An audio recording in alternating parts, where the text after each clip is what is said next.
Salut Gabriel Laflamme, investisseur immobilier. Tu vas peut-être commencer toi aussi à investir, que ce soit dans les marchés boursiers, dans l'immobilier, dans une petite entreprise que tu veux fonder. Je te présente les deux avenues pour commencer à investir. La première avenue qui s'offre à toi, c'est super simple, c'est d'économiser. C'est assez dur de nos jours économiser. Ce que ça veut dire, c'est que tes revenus sont ici, tes dépenses sont là. Il faut qu'il en reste à la fin de la semaine pour pouvoir mettre l'argent de côté pour justement commencer à investir. C'est une excellente alternative. C'est une excellente avenue, sauf qu'il faut être patient ici parce que ça peut prendre des années avant d'avoir les sous pour commencer à investir.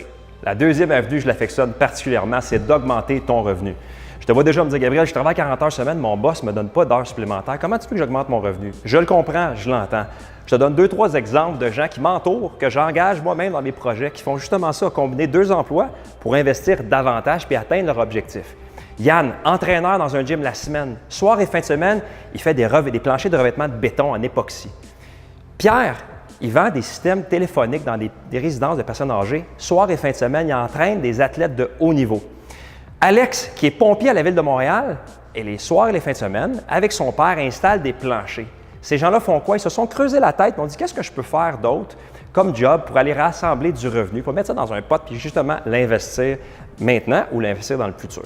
Dans le fond, il faut juste se creuser la tête. Tu travailles peut-être déjà ton 40 heures, mais il faut que tu te dises, bon, dans mes amis, qui je connais qui combinent 2 emplois, demande-leur comment tu as fait pour trouver ton deuxième emploi.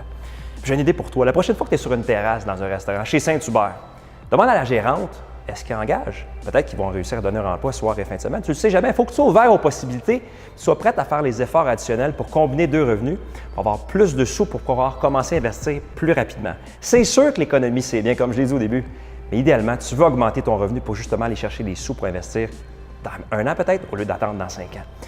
Je te donne une dernière idée. Tu veux changer ton cellulaire. Tu vas chez Bell, le cellulaire est en spécial à 899. Alors, retiens-toi donc un petit 6 à 12 mois. Puis à la place, demande au gérant s'il n'engage pas des vendeurs qui vendent justement ces cellulaires-là à 899. C'est juste une idée que je te présente, mais c'est des idées comme ça qui permettent justement de ramasser plus de sous et augmenter tes chances d'investir en immobilier ou sur le marché boursier le plus rapidement possible.